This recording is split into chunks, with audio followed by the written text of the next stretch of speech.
Johnny got a toy golf set when he was 3, and from that day on, he was hooked. All he wanted to do was golf, golf, golf. He'd be on the links before school, after school. All he ever wanted was to go pro.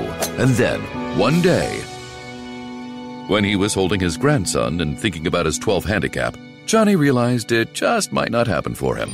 But you know what did happen for him? He switched to Geico and saved a bunch of money on car insurance. So that was good, and so was hanging out with his grandson. Geico presents Yikes! Another voicemail from your roommate. Sup, roomie? Hey, a pipe burst in the basement. It's completely flooded. Anyway, I called for someone to fix it, but in the meantime, I was thinking we could finally have that indoor pool party we've always wanted. I got some cool swan floaty things already going. Could you pick up some chips on your way home? Later. The Geico Insurance Agency could help keep your personal property protected, like if your roommate isn't the brightest pool float in the flooded basement. Visit geico.com to see how easy it is to switch and save on renter's insurance. Hey everybody, this is Philip J. Fry from Futurama, pizza delivery boy. And right now you're listening to This Week in Geek. And you can find it on the web at thisweekingeek.net. Birdman and Double. It's awesome. It's cool. Did you grow up with the NES, PlayStation, Star Wars, cartoons, and ABC TV? Do you like to think who would win in a fight between Batman and the Master Chief? Comics, games, movies, music, and TV. They're gonna tell you everything you need. Superheroes or not, they got your back. They're gonna save the world of geeks.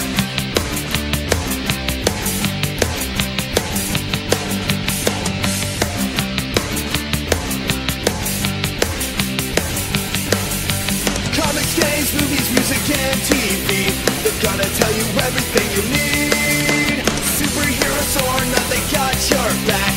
They're gonna save the world of geeks. This Week in Geek. This Week in Geek.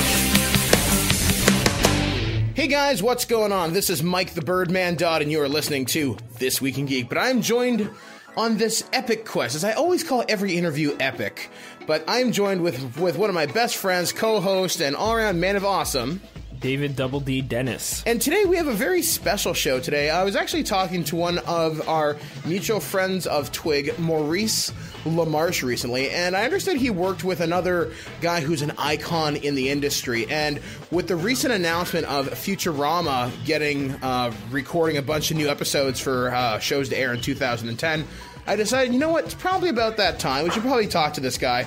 And who am I talking about? I'm talking about the guy who now does the voice for basically everybody on Futurama, but he's also done Bugs Bunny, he's done Stimpy from Ren and Stimpy, and countless other video game roles. And the guy even has his own band. Who am I talking about, Dave? Billy West. That's so awesome. So we welcome Billy West to This Week in Geek. Billy, how are you doing this morning? Good. What a long drum roll. Yeah, I know. I just had to hype you up, man, make you sound uber awesome, because this is such a treat for us. Just looking back over your filmography, seeing all the voices that you've done, and just, it's astounding just to see the body of work that you have behind you. So I definitely want to thank you for being on This Week in Geek. Oh, my pleasure. All right, there. So I guess let's start at the beginning of the beginning. So, Billy, how did you get into basically Hollywood and Hollyweird and the whole voice acting gig thereof? Let's see. When I was growing up, I used to do, I used to make noises and voices, and it was always greeted with, can you not do that kind of thing. So I always felt stifled, bridled. And so that stuff kept on when I was in school and all that, but, I kind of kept pretty much to myself. But I was learning how to play music and taught myself how to play, and I had my first band in 1966. And, just playing a lot of cool stuff and having fun. It was nothing like it after school, And a little later on, we'd play like dances, and then I started playing in town in Boston where I grew up, and, the bands changed, and I was in a bunch of them, but none of them ever really went anywhere. And then, let's see, what happened here?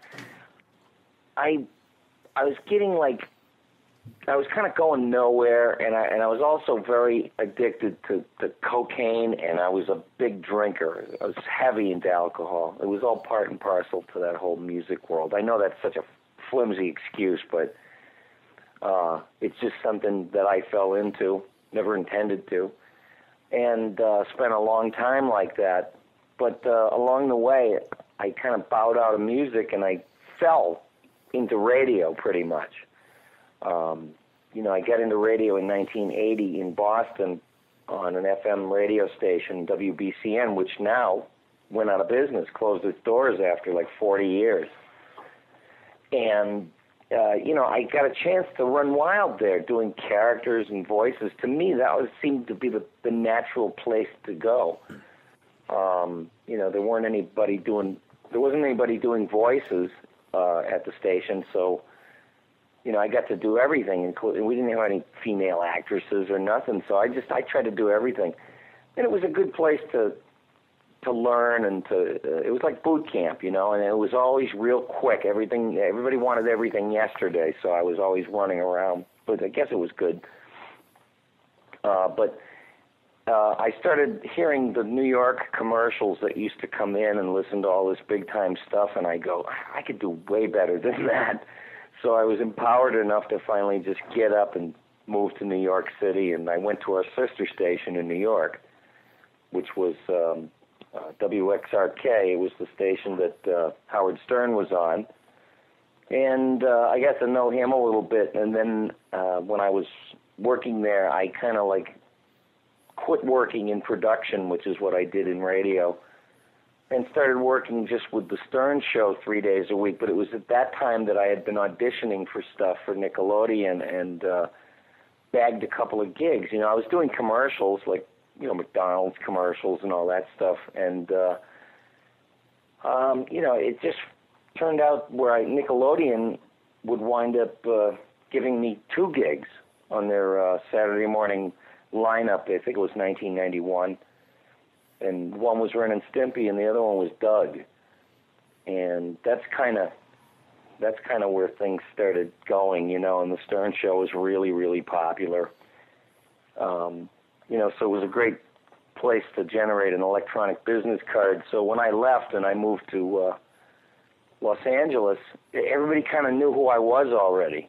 I mean, as far as the industry goes, and all the other voice people, it was almost like I already knew them and they already knew me, because you come to admire each other through the work. And that's kind of, what happened. And, I kept working pretty much daily on different cartoon shows and commercials. And I've been really lucky, because, for the chance to express myself as much as I do and get to work. I mean, to me, it's there's nothing like just going out and being in a room full of people like, like you mentioned, Maurice and Rob Paulson and Jim Cummings, Tress MacNeille. And, I've come to know the people on Futurama really well. John DiMaggio, who does a lot of cartoon stuff now. I remember when I first met him, he was like, he didn't know what hit him. One day we were sitting in a limousine, because we're going to a Futurama premiere, and Fox was treating us like gold, and he's looking around, and I'm going, John, take it all in. Take it all in as quick, and process it, because it goes away as fast as it comes. Because I had already been through the whole Ren and Stimpy thing, where suddenly you're like this cultural cult, I guess, icon, and, and then as mysteriously as it appeared in your life, it mysteriously ends one day. Going back to the Howard Stern Show, what was it like working with the big man, as it were? And do you have any interesting stories from on the set? I found Howard to be really refreshing, because I was rebellious still. I was always willing to risk biting the hand that fed me.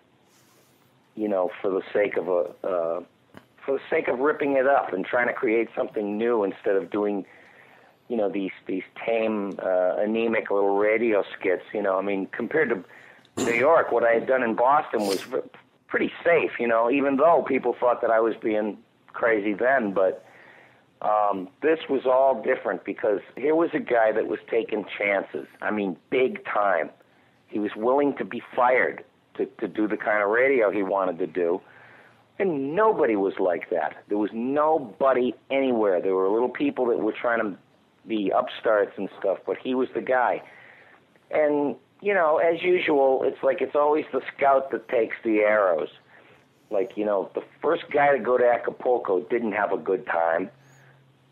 You know what I mean? He had to clear bramble and fight off wild mosquitoes and disease and animals and everything. And then hundreds of years later, everybody's sitting around, you know, looking at the beautiful ocean, having daiquiris. And the scout is the one who takes the arrows. So he took the arrows with the FCC and then suddenly made it safe for everybody else that was aspiring to be him to go out and just do their version of his show. And suddenly there were female Howards and sports Howards and, you know what I'm saying. And when I was on the Stern Show, it was like sitting in the cockpit of a plane that had a nuclear bomb on it. And you knew you could just drop it on anybody and devastate them because nobody had any way of fighting back, you know. And, you know, we picked targets, you know, usually celebrities. You know, I'm not crazy about celebrities. It doesn't really mean anything to me. Never did. You know, it's like the whole thing in the cartoon business of casting celebrities. And it's like, you know I always sound like some, you know, curmudgeon or some old, malcontent. But to me, there's a difference between being an artist and a celebrity. And all the people I know are artists or artisans, and they create voices for animation. And they don't just show up and sit down and talk like they talked, you know, in every interview or whatever. And it doesn't bring a lot to the table. So if these people didn't have a big name, it might as well be my plumber doing the voice. You know what I mean? Mm-hmm. Now, I mean, it doesn't matter. It's like suddenly, like if these people, if you didn't know who they were, and you probably won't in 20 years, and then you go watch these movies and you go, I don't know, how come, you know, old animation with people that you didn't know but created these mind-blowing characters. You can't really say that anybody's mind-blowing because there was no alchemy. There was no change, you know, where something had to be changed from lead into gold in the process. But on the Stern Show, I got to do all kinds of swipes at celebrities, and you know, it was kind of risky. But we did a lot of rough stuff. Excuse me.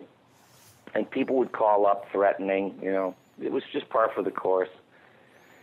And some lady was yelling at me for something I did and calling me names, and I was sitting there and I go, I don't even want to get into this. So I just yelled into the microphone, shut up. You know, like Bugs Bunny. Because if he does it, it sort of takes it away from the fact that I'm doing it. You know, sort of hide behind an identity to get your point across. Now, to kind of flow with that, so working with like Howard Stern and being part of that show and having that particular brand of humor, what was it like to transition into a more family-friendly environment, if you will, with the show Doug, for example? Because I think it's funny to think the voice of Doug is working on Howard Stern. Well, I mean, I had to compartmentalize like crazy. I mean, when I was doing Ren and Stimpy, that was psychotic stuff, and I was doing the Stern Show, and then at the very same time, I'd take a walk across town, and I'd be doing a very sweet 11-and-a-half-year-old character, you know, named Doug, and then the next day I'd be back to doing the devil's work on the Stern Show. Now, did you ever just, when you were on air with Stern, did you ever get a chance to play with any of the established voices that like you've done to have a little bit of fun with it? Like, for example, having Doug tell somebody off or something like that? Oh, no, nothing like that. I didn't want to, I didn't want to take somebody else's copywritten character or, you know, as a rule, I didn't want to take somebody's copywritten character as far as, like, voice characters go and run amok with it. I only did it a couple of times, but it was with Warner Brothers characters, and then I wound up being the voice of Bugs Bunny.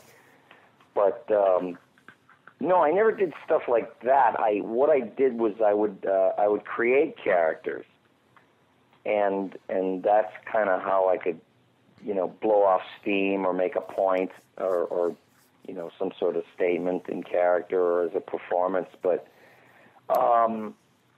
no, some things I couldn't mix, you know what I mean?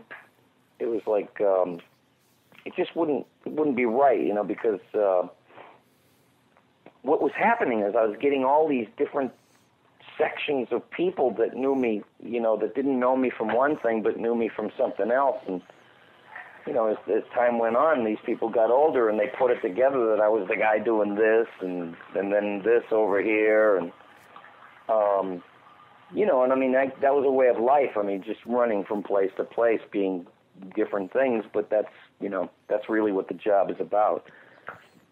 Now, you mentioned there that you redid some of the Looney Tunes voices for things like Space Jam and some of the other incarnations of the Looney Tunes. What was it like redoing an established character like that, and how did you stay true to the original form? And I guess the second part of the question is, if you could meet Mel Blanc today, what would you ask him? Well, I did wind up doing Bugs Bunny for like 10 years after I did Space Jam. And some other characters. I had done Elmer Fudd, which I'm doing for a new Looney Tunes project.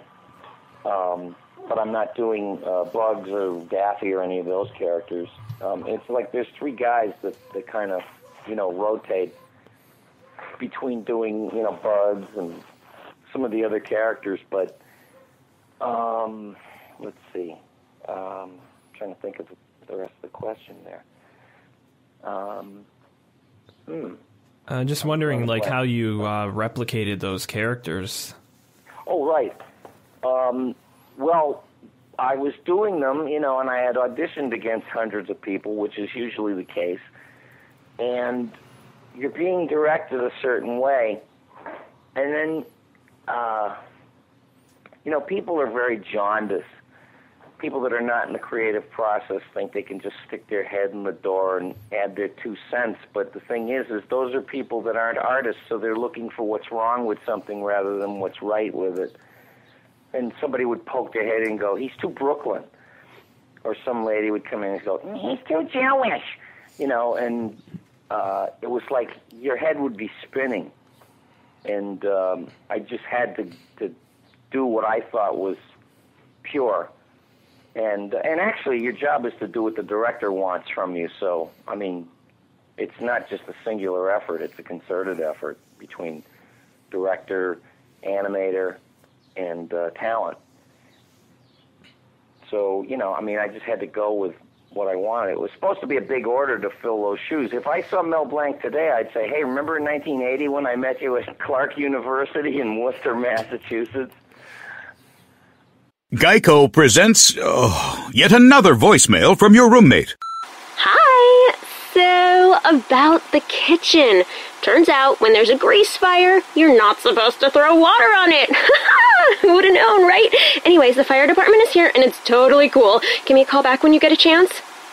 The Geico Insurance Agency could help keep your personal property protected, like if danger is your roommate's middle name. Visit geico.com to see how easy it is to switch and save on renter's insurance. You shouldn't go to Barnes & Noble and buy 10,000 books just so you can build a book fortress and yell out, I am your book leader. You shouldn't buy 147 copies of War and Peace, stuff them inside turkeys and serve them at Thanksgiving as turbookins. And you definitely shouldn't buy up all the copies of Dork Diaries, causing the neighborhood kids to stage a protest in your front yard. But you could, because at the Barnes & Noble Book Haul, you can get over 1,000 titles for 50% off. Stock up at your local Barnes & Noble. Turbookins are fictitious and should not be cooked at home. You know, because I had met him back in the 80s, early 80s, and shook hands with him. It was almost like that painting, you know, The Creation, where man is holding his hand up in the air, sticking his finger up, and then there's God, you know, like extending his arm downward. And that's what it was like when I met him. Oh wow! So now that you've got this and like you've done the Bugs Bunny character and all of the other Looney Tunes character, what has been your proudest moment of doing all these characters and thinking, I think Mel would appreciate this? I think Mel lived in a world of his own. I mean, he was head and shoulders above his peers, and they all sort of knew that and accepted that. But a lot of my heroes were people that were names that people might not have known, but to me they were titans.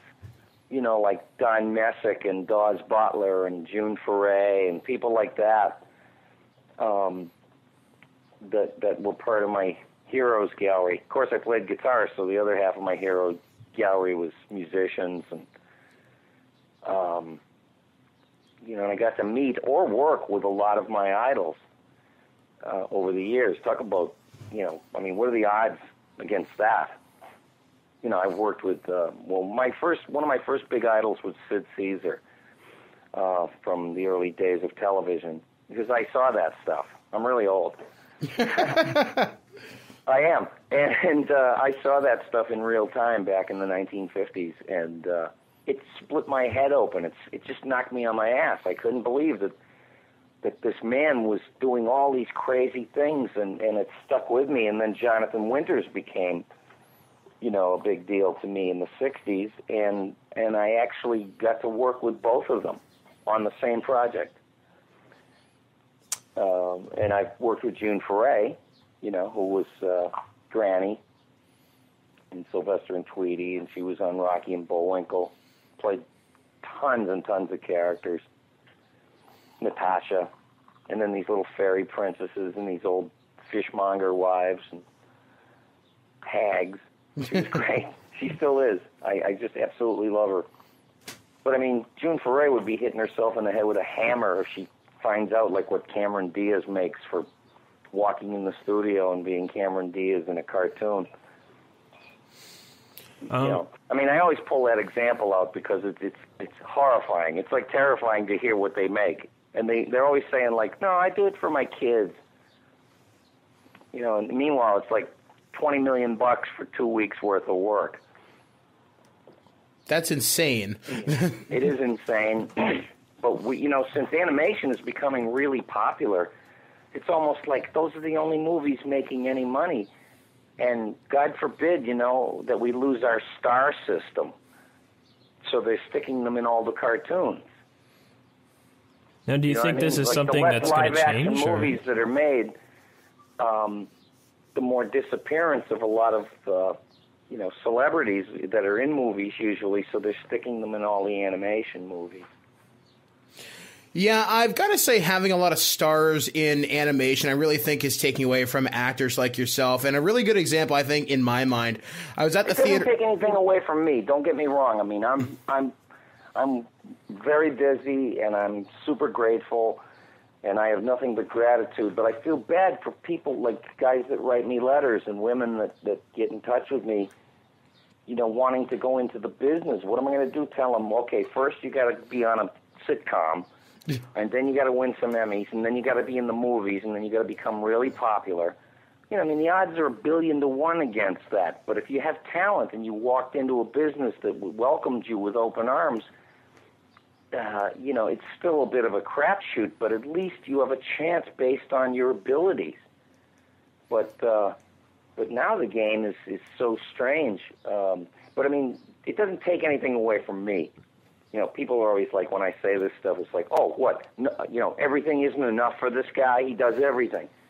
No, I'm talking about people that had dreams of doing what me and my peers, my friends, do.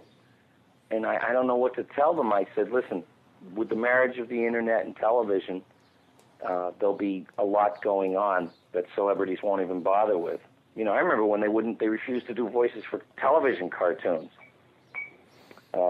Movie stars don't bother with that, and a lot of TV stars didn't want to do it until they got really, really old, and you'd see these guys that were like, world known, sitting next to you, 80 years old, looking at the rest of us and going, I don't belong here. He says, I don't know where you people come from. You're like from another planet, because to the left of the guy is somebody who can do 100 different voices for a character that they're just trying to figure out how he should sound. And then the women are the same way. It's like, because they're real artists. They create characters. And, I just feel bad for people that want to get into the business, but I'm always nothing but encouraging, saying, just if it's in you, you have to do it. It takes you. It chooses you. You don't choose it. It grabs you and takes you wherever you need to go. Now to kind of follow up with like what I was saying previously with that, like how you have some of these people that are retired and now doing voices. Is there anybody you feel currently who is a big movie star and is doing a fairly decent job of doing the animation work to make it their own, maybe? Well, to me, it's the people that understand what multiple characters really are, physically and vocally, and that would be Robin Williams, Eddie Murphy, Mike Myers. They know what it's like to physically change your voice so you don't sound like you. Eddie Murphy to a lesser extent, but they've got him doing all this jive, but the thing is, he understands how characters work and not, going in there and giving it some read and trying to be animated. And I've watched a lot of them act on the microphone, and their arms are flailing around, and they bump the mic, and I don't know, Now, moving along into kind of a different vein, I guess I should move to kind of the big dark horse in the room, which of course is Futurama. How did you land that role? How did you meet Matt Groening? And I guess if you have any cool stories doing several of the characters for that show. Well, I was done with doing Ren and Stimpy, and I had already gone through a spate of 4 seasons of this and 4 seasons of that. I mean, I was doing Woody Woodpecker and a bunch of other shows at the same time, and keeping really busy. And then in 1999, I think the casting call went out for Futurama, and I knew it was Matt's new project, new baby. And I said, God, I would love to work with that guy, because I'm like zillions of other people. I just like his whole thing, the psyche, the ideologies behind the characters that he created. And so I went to audition, and this room was filled with people. I walk in and I see Ryan Stiles sitting there, and I'm going like, okay, goodbye. I was intimidated, and but the thing was it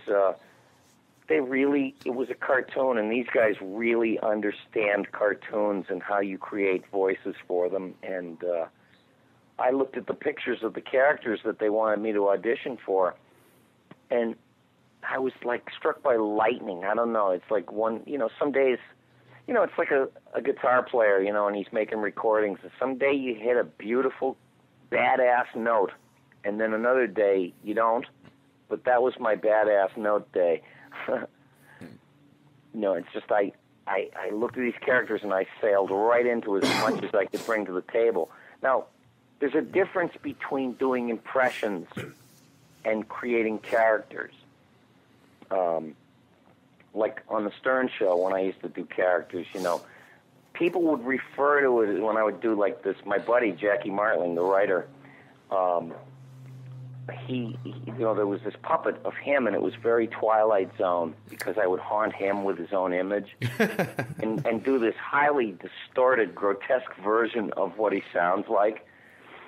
And people loved it, but then they'd run around going, when Billy does his, Jackie puppet impression. And the thing was, it's not an impression if I created it. It's an impression if you do it. There's like a big difference between doing impressions and creating something. And so, with Futurama, I really tried for that. I tried to fuse different showbiz periphery, like if you fuse one character actor with another and you play with it, you've got an entirely brand new character to mess with. And so, they hired me to do Zoidberg, the Professor, and I was not Fry originally, and Zapp Brannigan hadn't been introduced yet. So I got the Professor and Zoidberg. And then, as the show began to, find its definition or its identity, they started bringing in more characters. But then there was this talented actress named Nicole Sullivan was doing Leela, and then the next thing I know, it was Katie Seagal doing Leela, and I found myself doing Fry. So. Because I was doubling up left and right with characters, and I think they just said, well, hey, this guy, let's give him a shot, But Matt knew who I was. He says, yeah, I know your work, and I said, I kind of know who you are too. Now, Fry is such a big part of many people's lives. I know I love the character myself. How has it changed your life doing a character that so many people know and love? Well, do you know how I said that, I'd rather create characters than do impressions? But that Fry character is the closest to my voice, or at least the way it was when I was 25, than you can imagine. And it's the first time I ever did that because I thought, well, the other ones are so...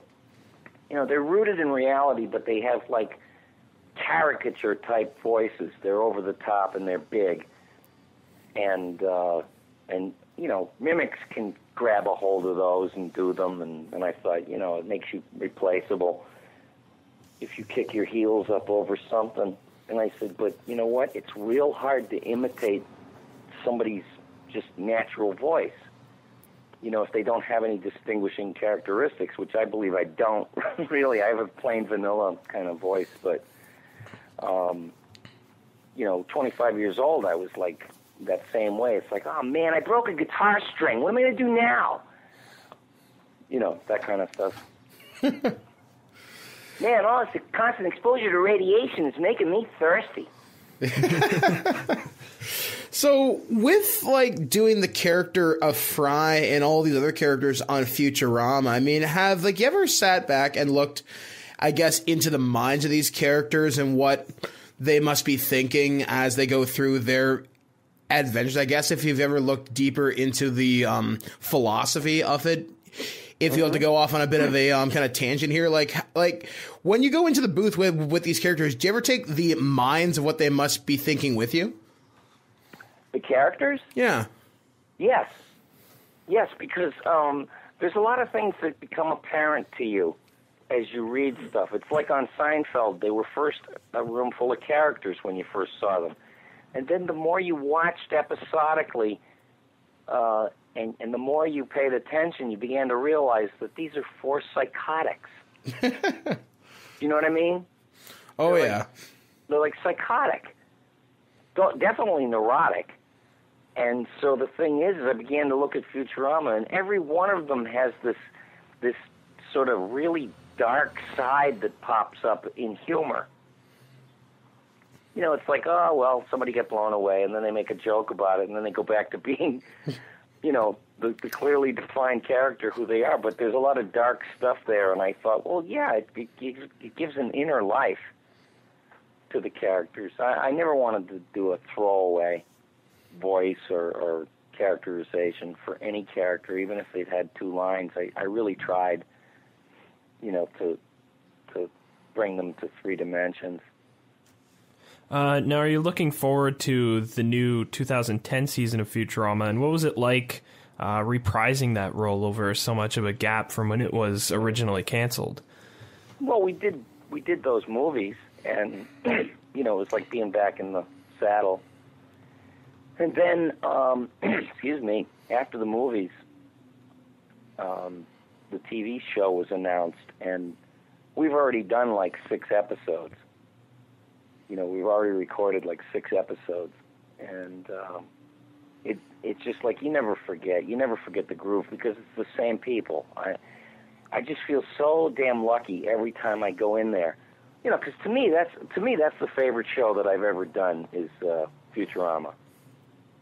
On every level, very satisfying to be involved with, and it's almost like a dream playground for somebody like me where I get to do all these different characters. I guess sort of to wrap things up a little bit here, I guess we'll have a few more questions. Do you have any interesting stories from on the set, just being or in the booth, I guess, being a voice actor? Yes, there's a great story about how when we were first recording the show, John and I had never worked together before, and I have this habit of sitting there looking really innocent and then just casually tossing off a remark that could knock you on your ass. Like super dirty or whatever, what I mean, or outrageous, but it was to keep things jumping, because we riff. We go back and forth all the time when we're not actually recording the lines. And that contributes to the life force of things is when we're sitting there riffing. It gets you going, and then when you go to do your lines, I guess you come into it from a different trajectory, like barnstorming, bringing a lot of energy to it. And John would just die laughing at a lot of stuff that I was saying, and I realized I had an audience, so I would deliberately keep saying little stuff, and then he'd laugh his ass off at something, and then it would come back to him a little later, like while I was recording a line, and he'd break out in laughter. And it got to be so bad that they had to send him away. And he went to the corner of the room first. This was the first remedy so that he wouldn't ruin takes. It was, he took the giant couch pillow, like one of the cushions from the couch, and buried his face in it and hid in the corner. And you could still hear this chortling underneath the pillow. And he'd come up all red-faced and go, "Oh, I better go."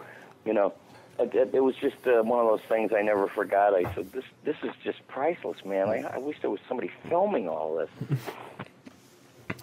So I guess, Billy, as my final question to you, and to get a little bit serious for a moment, I'm reading here on your Wikipedia article that you were diagnosed with like prostate cancer and chronic depression and whatnot.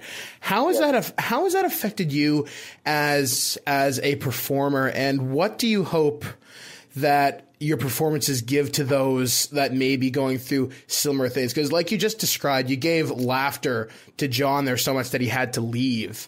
I mean, like, did you ever want... I realized that it was more than being like a class buffoon, that laughter is what it is. It's like love is love and laughter is laughter, and there's many forms and many levels. Being diagnosed with cancer, I wasn't like, because I'm the healthiest person you'll ever meet. I mean, I'm a total vegan. I eat raw food. I exercise. I don't do any drugs. I don't drink. I'm like little Johnny Jones, the boy next door now.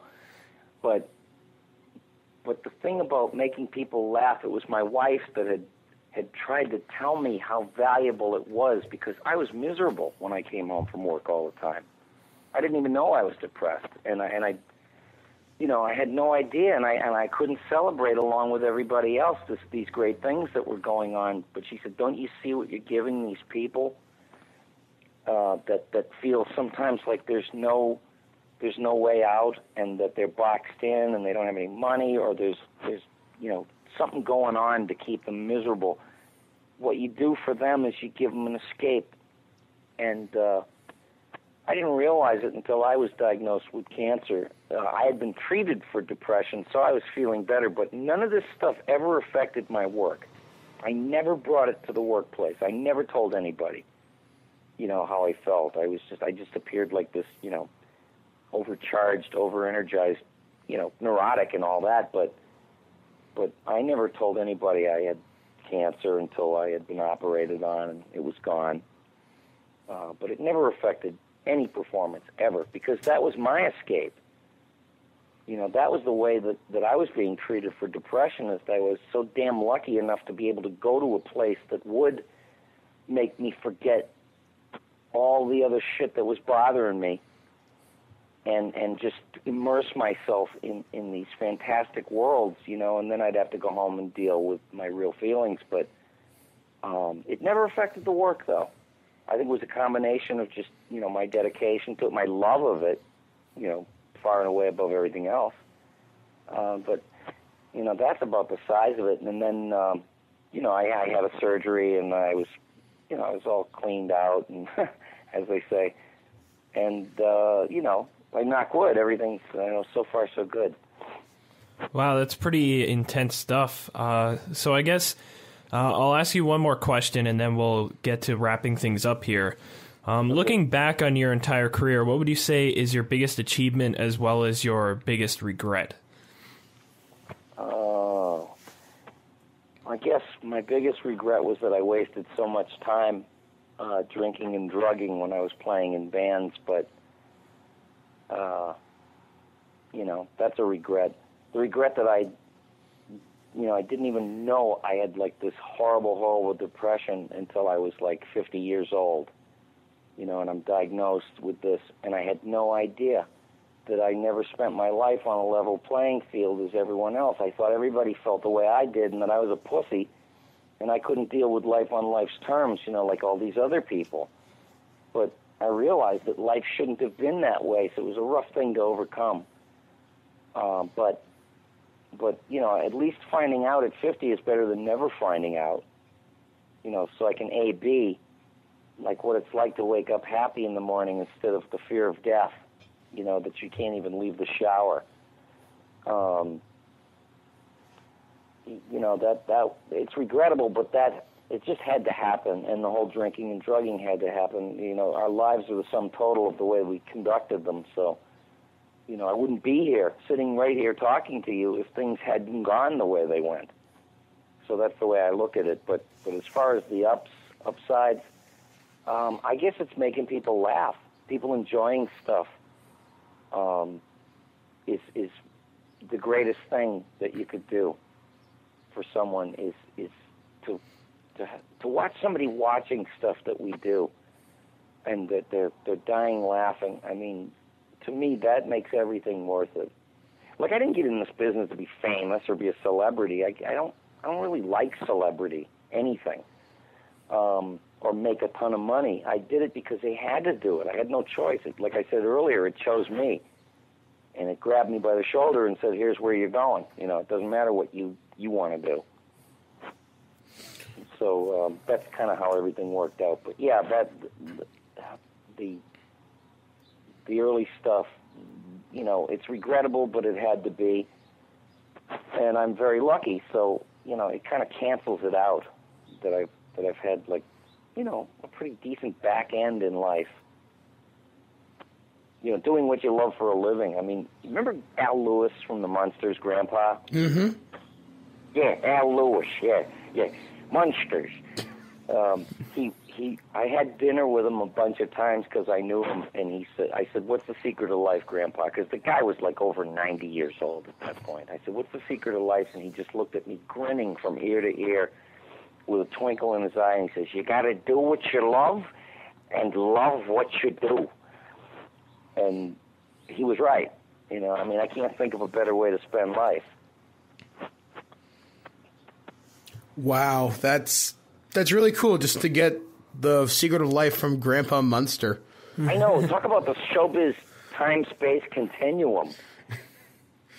I mean, I guess that's like getting emotional advice from, like, Leonard Nimoy, you know, like Spock telling you how to feel. That's just mind-blowing, because... It is because the characters that you know are surreal, and when the guy who really did them is sitting down, you know, just being frank with you, yeah, it's crazy.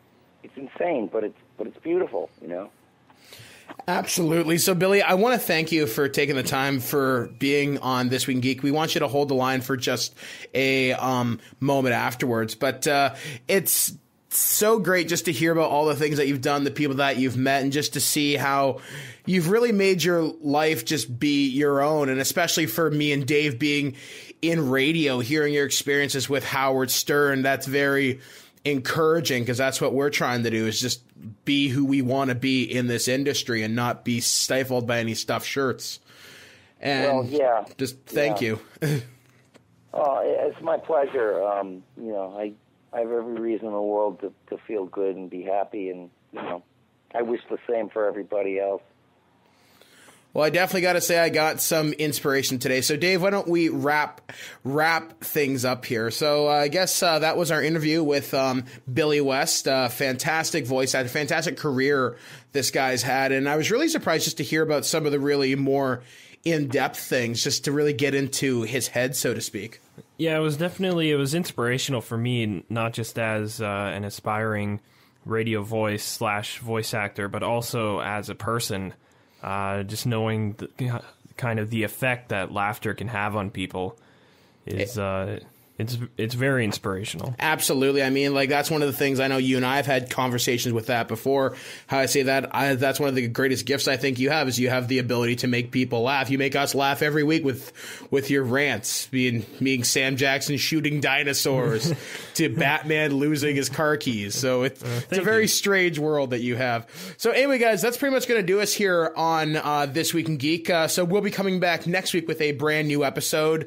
I think next week's topic, it'll either be Call of Cthulhu or maybe something to do with Neon Genesis Evangelion. We're not quite sure yet. So anyway, guys, be sure to keep it locked here, right here on ThisWeekInGeek.net. But if you're also interested, you can hear me on 1150 AM WIMA on the Mike Miller Morning Show, and most recently, my newest radio gig on 104.9 FM CHWC on the beach with Kevin and Kate, where I'll be talking about the latest in video games. So Dave, any parting words for the crowd? Keep laughing, keep having fun, and have a nice day, I guess. All right. And as I'm often fond of saying when I sign off, guys, live free or die hard. And we'll be back next week right here on This Week in Geek on ThisWeekInGeek.net. Want to see me make bubbles with my spit? Sure do. In fact, that's the theme of our next show. So don't miss it. What the hell happened to George Lucas? Remember, kids, buy pizza, pay with steak. What's your social media business card? My fist. Just give me a big box of beef. Don't give them ideas. Don't forget our other Twig project, George Lucas has lost his mind.com. Does Jesus have Matrix powers? I think the Pillsbury Doughboys albino. I'd like to see a cat on Tourette's. That's the moment I give up on life. Because then I don't know what to believe in anymore. When the Amish start twittering, I'm done. Can we leave this subject alone? Hello. I can feel it coming in the air tonight. Oh no. Hi, Chris. How are you? I'm confused. As you can imagine, they don't let us out much. You've been listening to This Week in Geek. Tune in next week to hear Kyle Hebert say, Today, the world. Tomorrow, the universe. Next week, my chiropractor. Ay, my back. Check out our website, thisweekingeek.net, for more geek content, as well as subscribe to our podcast through iTunes or any podcatcher. If you'd like to comment about this episode, head to this episode post on thisweekingeek.net and comment through Facebook Connect. Or you can also call our voicemail line at 817-717-7202. Or email us at feedback@thisweekingeek.net. This extra music was produced by perpetualemotionmachine.ca. We'll see you next time, and remember, lower your shields and surrender your listenership. Hi, it's Jamie, Progressive #1, #2 employee. Leave a message at the... Hey, Jamie, it's me, Jamie. This is your daily pep talk. I know it's been rough going ever since people found out about your a cappella group, Mad Harmony, but you will bounce back. I mean, you're the guy always helping people find coverage options with the Name Your Price tool. It should be you giving me the pep talk. Now get out there, hit that high note, and take Mad Harmony all the way to nationals this year! Sorry, that's pitchy. Progressive Casualty Insurance Company and Affiliates. Price and coverage match limited by state law. The Starlight Lounge presents An Evening with the Progressive Box. Old moon, yeah. That's Hugo, tickling the ivories. He just saved by bundling home and auto with Progressive. Gonna finally buy a ring for that gal of yours, Hugo? Send her my condolences. Hi-oh! This next one's for you two. There's a burglar in my heart. Thank you. Progressive Casualty Insurance Company and Affiliates. Discounts not available in all states or situations.